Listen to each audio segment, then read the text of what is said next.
أوليس الذي خلق السماوات والأرض بقادر على أن يخلق مثلهم بلى وهو الخلاق العليم. Assalamualaikum warahmatullahi wabarakatuh. Ahlan wa sahlan sahabat ngaji Yufi dimanapun berada. Kembali lagi bersama kami pada pembelajaran belajar mengaji Quran surah Yasin. Insyaallah kali ini kita akan lanjutkan lagi membelajar mengenai tajwid pada surah Yasin. Baik, tadi kita sudah membaca secara utuh ayatnya, ayat yang ke-81. Baik, kita akan uraikan pada hukum tajwid pada surah ini. Ya, baik, kita lihat awalaisal-ladzi. Pada lafal alladzi di sini ada alif lam syamsiyah. Alif lam syamsiyah yaitu alif lam yang pada dasarnya diidghamkan huruf sebelumnya ke huruf setelahnya. Maka di sini langsung dibaca dengan awalaisal-ladzi. Kemudian pada lafaz zi di sini ada namanya mad tabi'i, kasrah bertemu dengan ya. Panjangnya 2 harokat. Awalaisal-ladzi, ya seperti itu. Awalaisal-ladzi khalaqas samawati. Pada lafal mawati ada bacaan mad tabi'i, panjangnya 2 harokat, fathah bertemu alif kecil, wa juga bertemu alif kecil. Nah, sebelumnya pada lafal assa ini sama, yaitu ada bacaan kita kenal dengan alif lam syamsiyah, yaitu alif lam yang ditulis ya dan diidghamkan ke huruf setelahnya. Kemudian pada lafal wal ardi di sini ada alif lam qamariyah, yaitu alif lam yang kita tulis dan kita baca dengan jelas suara lamnya. Maka wal ardu, wal ardu ya, bukan wal ardi. Kemudian ro-nya di sini ro yang dibaca dengan tafkhim, yaitu dibaca dengan tebal.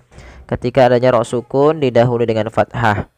Wal ardo, wal ardo, ya tidak dibaca dengan wal ardo. Nah, kita mengusahakan suara huruf ro-nya dibaca dengan tebal. Kemudian pada lafal biqadirin, pada lafal qadirin kembali lagi kita dapati ada fathah bertemu alif, maka kita hukumi dengan mad tabi'i. Kemudian pada lafal biqadirin ala, pada lafal rin ya ketemu ain, yaitu ada bacaan izhar halqi. Izhar sebagaimana kita ketahui yaitu jelas. Halqi berarti berkenaan dengan huruf yang keluar dari tenggorokan. Maka apabila ada nun sukun atau tanwin an in un ya bertemu dengan huruf yang 6 yang keluar dari tenggorokan, yaitu hamzah, ha, ain, ha, ghain, kha, maka suara tanwinnya atau suara nunnya harus dibaca dengan jelas. Suara tanwinnya harus dibaca dengan jelas. Seperti pada fal biqadirin ala. Ini rinnya harus jelas ya. Biqadirin ala harus jelas. Kemudian melafal ala ay yakhluqa mithlahum. Pada lafal ala a, panjangkan ala ini sepanjang 4 harokat atau 5 harokat lanya, yang kita hukumi bacaannya menjadi bacaan mad jaiz munfasil. Dan ini jangan sampai dibaca cuma 2 ya. Jangan hanya cukup ala ay yakhluqa mithlahum. Kadang kita hanya membacanya 2 harokat. Nah, ini kurang pas dan dia kurang tepat. Kenapa? Karena alanya harus dibaca dengan 4 harokat. Nah, di sini itu ditandai dengan ada tanda seperti ini, bendera kecil menandakan dia panjang. Mad jaiz munfasil terjadi ketika adanya mad tabi'i bertemu ala, awalnya ala 2 bertemu dengan hamzah, dan hamzah tersebut pada lain kata, maka dinamakan dengan jaiz munfasil.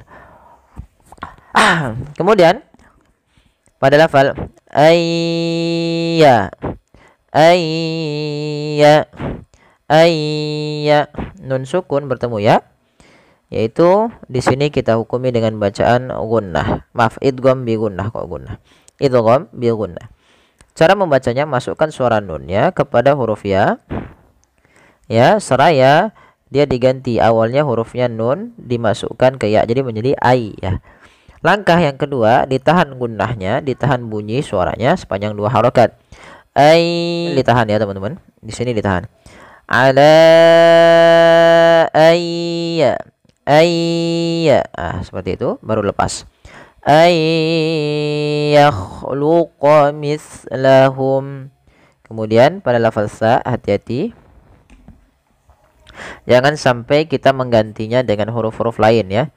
Seperti huruf sin atau huruf shin ya. Misalnya ala yakhluqa mislahum, mislahum diganti dengan sin. Ini salah. Atau dengan shin misalnya mislahum. Ini enggak, kurang pas. Ya, kadang kita harus melatih diri kita untuk tidak membacanya dengan huruf sin atau shin ya. Ya, sin atau huruf shin. Baik, kita kemudian waqaf pada lafal waqaf jim, yang artinya kita boleh waqaf pada lafal bacaan ini. Ya. Kemudian selanjutnya bala wa huwal khallaqul alim. Bala mat tabi'i fathah bertemu alif, panjangnya 2 harokat. Bala. Kemudian wa huwal khallaqul alim. Lafal al-khallaq, alif lamnya di sini dibaca dengan jelas, yaitu alif lam syams, alif lam qamariyah ya, alif lam qamariyah yang dibaca dengan jelas suara lamnya. Wa huwal khallaqu. Kemudian pada lafal la sama ada mad tabi'i sehingga panjang bala dan khallanya harus sama, yaitu 2 harokat ditandai dengan fathah bertemu alif. Qul alim, alif lam lagi yaitu alif lam qamariyah pada lafal al-alim dibaca dengan jelas alimnya, yaitu di sini kita hukumi dengan bacaan namanya mad arid lisukun, yaitu bacaan yang terjadi karena adanya sukun arid pada lafal lim, yang dimana mimnya awalnya berharokat karena waqaf dimatikan. Nah, untuk pembacaan mad arid lisukun sendiri kita boleh memanjangkan 2, 4 atau 6 harokat. Maka boleh kita baca wa huwal khallaqul alim, 2 harokat atau al-alim 4 harokat, atau boleh pula 6 harokat al-alim. Nah, baik, kita coba ulang ayatnya dari awal sampai dengan akhirnya. أوليس الذي خلق السماوات والأرض بقادر على أن يخلق مثلهم بلى وهو الخلاق العليم.